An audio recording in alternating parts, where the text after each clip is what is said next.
The following is a general audience program. Hey, what's up? How you doing? I'm good. Nice to see you. You too? Are you excited? Yeah, I'm excited. I'm a little nervous, not gonna lie. Hi. I mean, the world is gonna see our hard work. Spider-Man: Homecoming, starring Zendaya and Tom Holland. Your name's so big on the poster. Yeah. Why is your name so big? Well, you know, kind of like the perk of having it one name. You know, you get bigger font. That's interesting to me because obviously I'm Spider-Man. Yeah. You know that, right? But, you know. I'm the one who's the lead of the movie. I like it. Yeah, I bet you do. I think it makes it pop. Personally, I think. So. Good to see you again. No problem. All right, thank you. Bye-bye now. What? Come on, guys, I'm Spider-Man.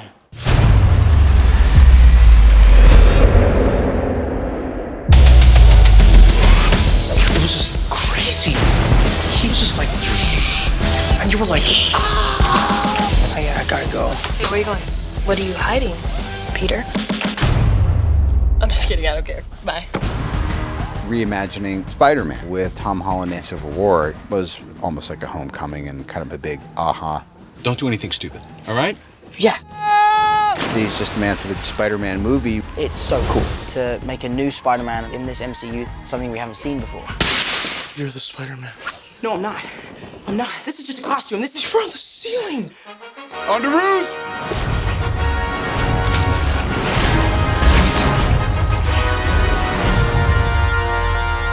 Hey, everyone.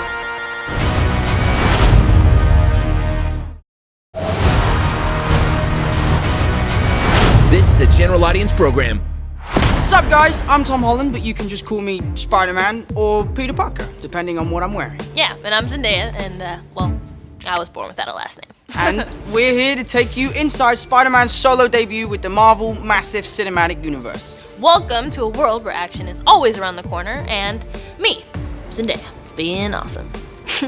Anyway, buckle up and get ready to see Spidey, well, Peter Parker. I mean, you get the gist. I play Spider-Man. Yep, we're taking you inside the world of Spider-Man: Homecoming from every angle, while giving you a few super surprise secrets about the movie that you will only be able to find right here. Some people might even call them Easter eggs. I think super surprise secrets sounds like a little cooler.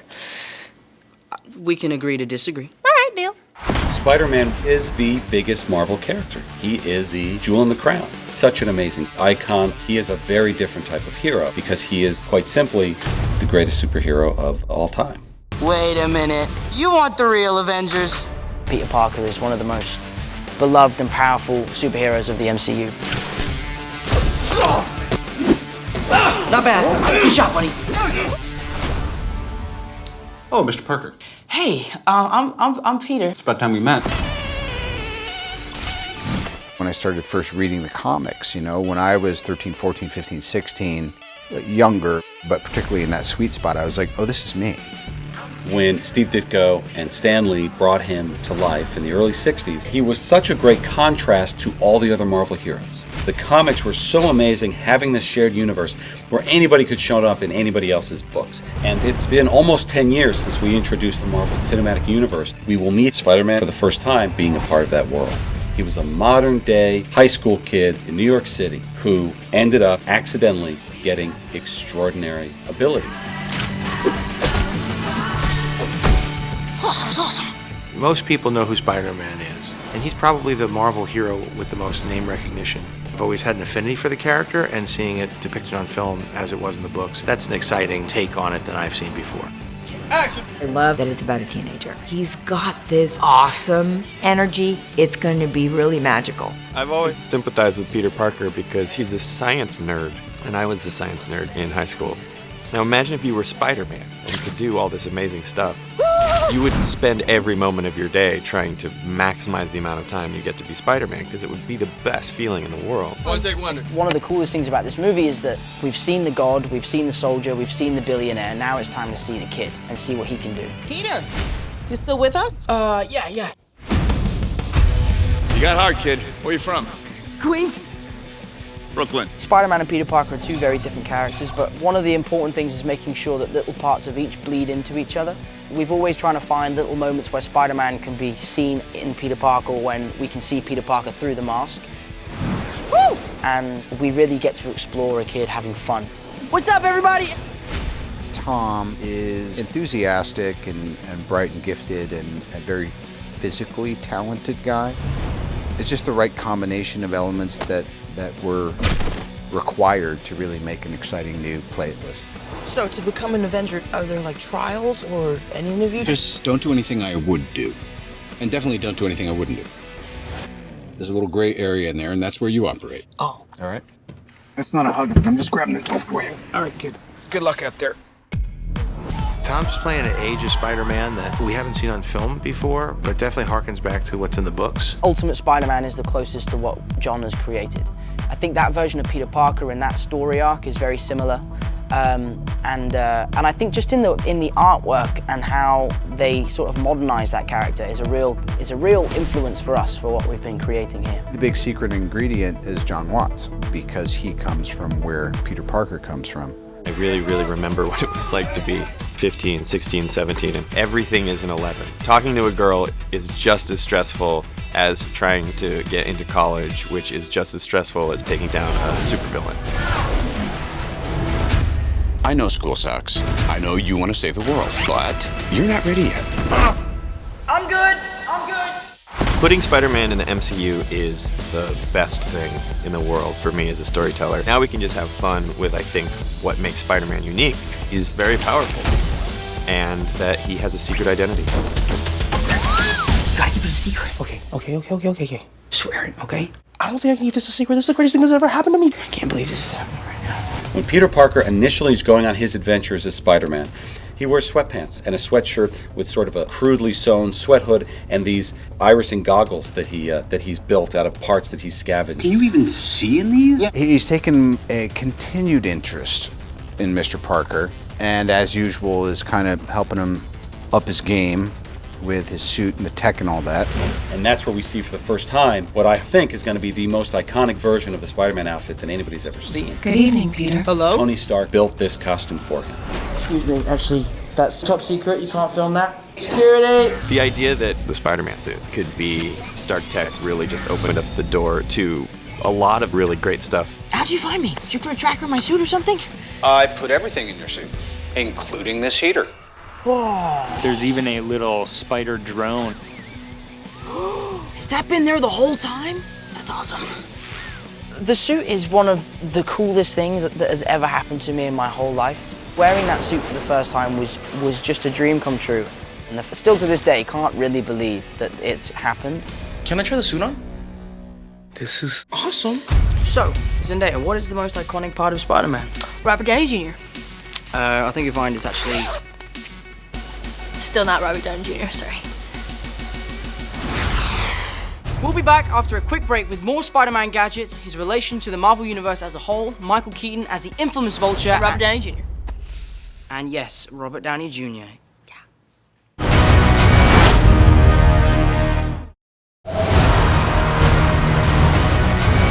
This is a general audience program.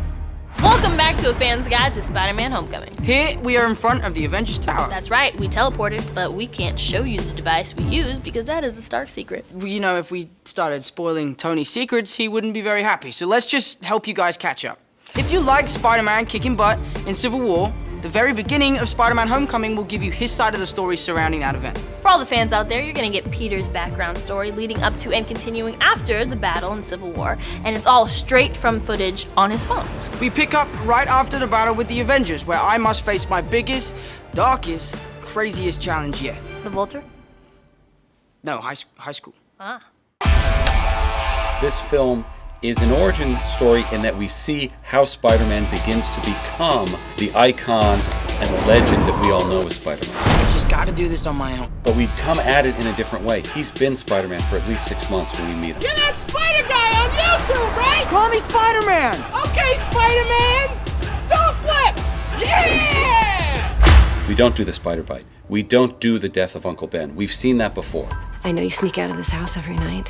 That's not fine. There's a whole new way of telling his story. This Peter is on the periphery of the world that Tony Stark lives in. I'm sick of him treating me like a kid all the time. But you are a kid. Being Spider-Man in a world where the Avengers exist means that we don't have to spend any time explaining that, which means we can just get right into the fun of it, telling this story from Peter's perspective, so the audience is feeling and seeing and experiencing everything with Peter as it's happening. I get to keep the suit? This does not mean you're an Avenger, in case you were wondering. At the beginning of the movie, Peter loves being Spider-Man, but he doesn't love being Peter Parker. Peter Parker sort of represents everything that he was, which to him is just a weird, outsidery, science-y nerd dork. And now he has this whole new future life ahead of him being a superhero. Can you summon an army of spiders? But what he hasn't done is come to terms with who Peter Parker is, which is a core of every coming-of-age story is finding out who you really are. This is my chance to prove myself. The whole movie, Peter's trying to prove himself to Tony, to prove to him that he is ready to be an Avenger, he is old enough to take on bigger tasks. And in doing so, Spider-Man stumbles across these high-tech weapons that have been left behind from any Avengers disasters. Listen, Peter, there are people who handle this sort of thing. One of the interesting things about the fight sequences and the tone of the movie is that even though these fight scenes are incredibly scary, they're also lighthearted and funny.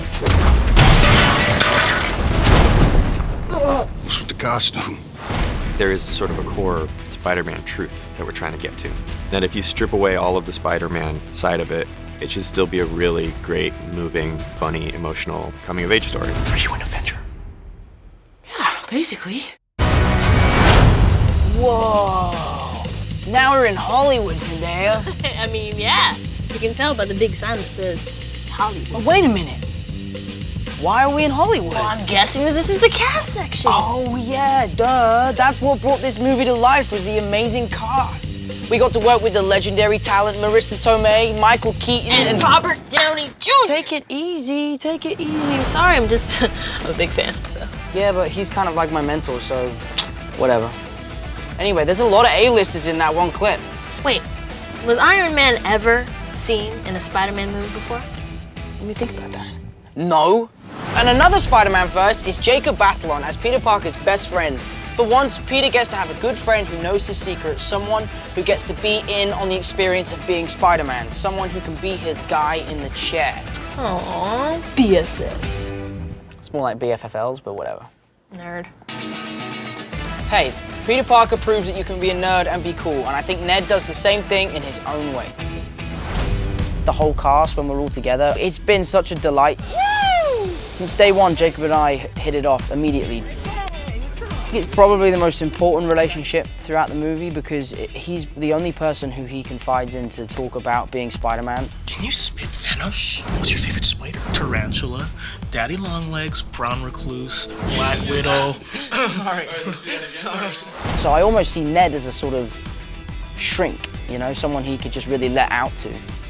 What is it like being famous when nobody knows it's you? It's crazy. Should we tell everyone? No. Zendaya plays a character called Michelle. You guys are losers.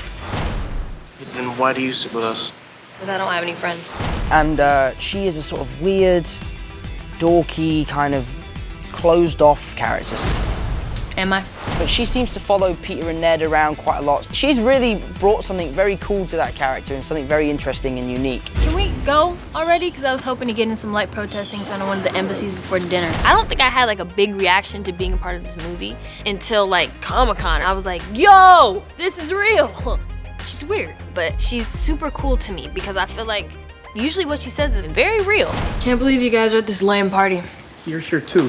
One of the main differences in the previous movies is that we don't really have a bully. His main rival is Flash. What's up, Parker? They have this really funny back and forth. You can't just quit on us, stroll up, and be welcomed back by everyone. Hey, welcome back, Peter. Flash, you're back to first alternate. What? But he is so much like himself in the movie. It's crazy. Tony's so funny. I feel like I'm actually becoming more and more like my character. I'm always like the guy that you're like, Flash, right? Yeah, kind of. And in real life now it's like, Tony, right? I grew up a comic book nerd. It's kind of like a dream come true to be a part of Spider-Man. None of this is real. It's real, buddy. Love you guys. It's real. Peter's love interest in this movie is Liz. Liz get a new top. He's madly in love with her. She's the best looking girl in school. He doesn't think that he can win her over, but just by being himself. It's just Spider-Man. Oh my God, she's crushing on Spider-Man. No way. Peter knows Spider-Man. If you say I'm Spider-Man, you can get any girl in the world, you know, because you're a superhero. And it's quite interesting to play those scenes knowing that you as a character have that golden ticket, but you can't play it. She's played by Laura Harrier, who's fantastic. This is really important to you. This is my future.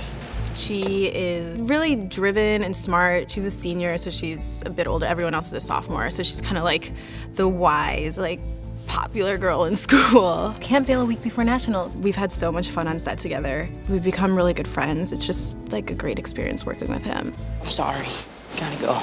Casting the character of Aunt May, we started saying, well, wouldn't an aunt be a little more like a big sister or someone much closer to an age than the classic in the comic? And then we just started trying to think of the best actresses we could think of. And of course, Marissa Tomei was one of the first names that came up. Peter, you have to tell me what's going on. Just lay it out. Marissa Tomei just seems like she would be Peter Parker's aunt. Like, even our writers, when they were first pitching their take on it, they were like, think Marissa Tomei. Not a fan of that Tony Stark. So everyone was like, yeah, great. That's nice of him. She brings just so much life to the character. We have such a good time on set with each other. Hope you got a few good licks in. Yeah, I got quite a few in, actually. His friend was huge. Like, huge. Okay, tough guy. The big brother relationship is between Happy Hogan and Peter. Happy's kind of your point guy on this. Don't stress him out. Young Peter Parker, on behalf of Tony Stark, being vetted for membership in the Avengers. One of the great tropes of coming-of-age stories is the older sibling who's always there giving you a hard time. Happy Hogan plays that role. What's that?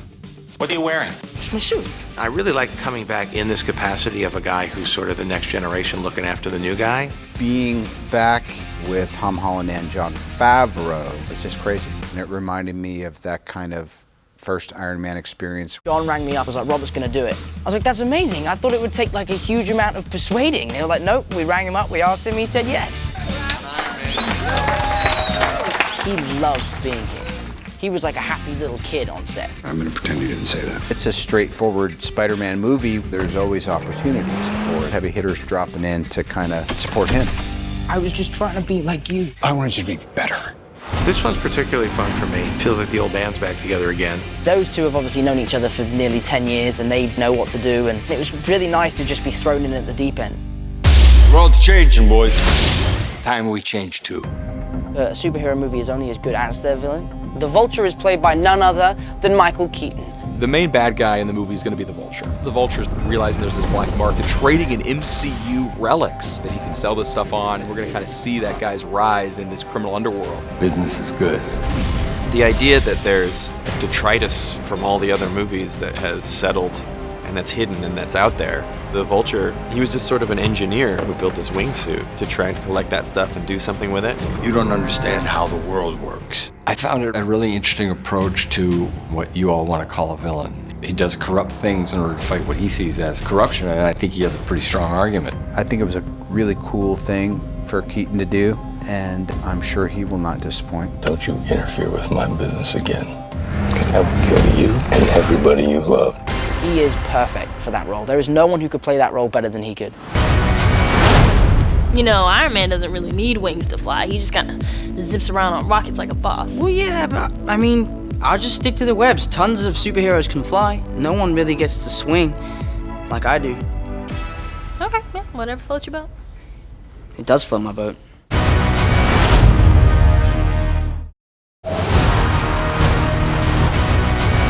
This is a general audience program. Welcome back, guys, to a fan's guide to Spider-Man Homecoming. Wow. Told you the fans were crazy. Yep, that crowd outside. Hey, can we get a sound effect for the crowd? Ah, there we go. Well, I hope all of you watching had as much fun as that extremely real crowd is having outside. Thanks. This film is going to have that spectacle. This film is going to take Spider-Man to places out of New York City, areas we haven't seen him fight in before, so we can get these different flavors. That's going to add a freshness to it. Well, for every set piece, I'm trying to think of something that we've never seen before. We're envisioning a big set piece on the Washington Monument. And as the lift goes up, with all of his classmates in, the bomb goes off. My friends are up there! Peter has to race to the Washington Monument, and it's this crazy sequence of Peter battling his fear of heights. Never been this high before. But also trying to save the day. It's going to be one of the most crazy sequences I think Marvel have ever done. Web wings! It's just nuts. Just trying to think of everything that we do should be something new. I think the best way to go about it is to just be the biggest fan I can be as well. I have a pretty good idea for a set piece on the Staten Island ferry. Spider-Man flips in, lands. Hey guys, the illegal weapons deal ferry was at 10:30. You missed it. He has a fight scene. Turns around, shoots a web mine. Web grenade. And the Staten Island ferry, it cracks in half. We had tip tanks and cars being bussed all over the place. It took a really long time to rehearse it and get it right. And it's awesome. It seems like on a movie of this scale, it's just remembering what it's really about and making sure that you never lose sight of that in the midst of all the spectacle and chaos. Movie magic. Wow. All right, let's do it. When you make a movie of this size and you know that people are going to see it, it's quite daunting to make sure that you get it right. The thing audiences can expect out of this movie is a Spider-Man picture like never before. Very unique and a very special movie. It was something really fun to be involved in the Spider-Man franchise. It's unbelievable. The evolution of Spider-Man in the Marvel Universe is the best thing. Marvel keeps an element of surprise. It's going to be good. Do you know him too? Stole his shield.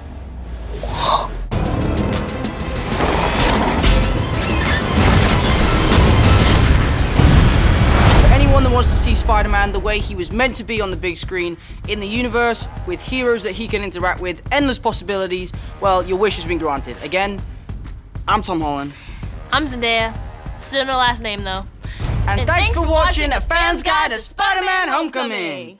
Woo!